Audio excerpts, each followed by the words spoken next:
Cornering, as seen by most people, is just turning with the road, but in racing there's a lot more than meets the eye.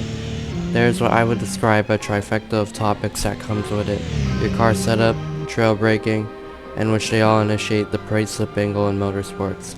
First, let's look at the setup aspect, probably the most fundamental part of it all. Your car wants to be able to trail brake in order to gain slip angle later, so the first thing you should do, and what many others do, is to change the brake bias, which is the percentage of brake power going to the front and rear. Try to find the balance, usually set up from front to rear as a percent. That will help you initiate slip angle the best, but be wary: if you put too much to the rear of your car, you'll have too much slip and oversteer, or too much to the front, you'll gain a lot of understeer and usually lock up the front brakes. So try on error to find the perfect balance. You can even change it on the fly in most motorsports cars, like on this Porsche GT3R for example. Another part to complement this is your aero. To gain the most slip angle, you can set up more aero on the front wing and less on the rear.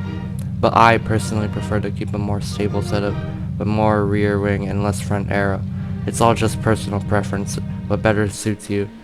There are more in-depth parts to initiate more slip angle, but that will be described in another video. Trail braking is what initiates slip angle after all of the setup portion, and I would prefer you start to learn it on a car with no ABS so you don't gain a habit of slamming on the brakes. You want to gradually slow down the pressure you put on the brake pedal the more you turn into a corner. Shown here in slow-mo, first fully braking, then as you turn in more, lay off the brake gradually accordingly. And finally at the end, you want to leave around 10 to 5% before fully letting go. That is where the name trail braking comes from. You brake in a trail around the corner. And this is all important because it maximizes the weight of the car to the front when turning in, leaving the back free and able to rotate and pivot towards the corner. And that is the slip angle you want to see.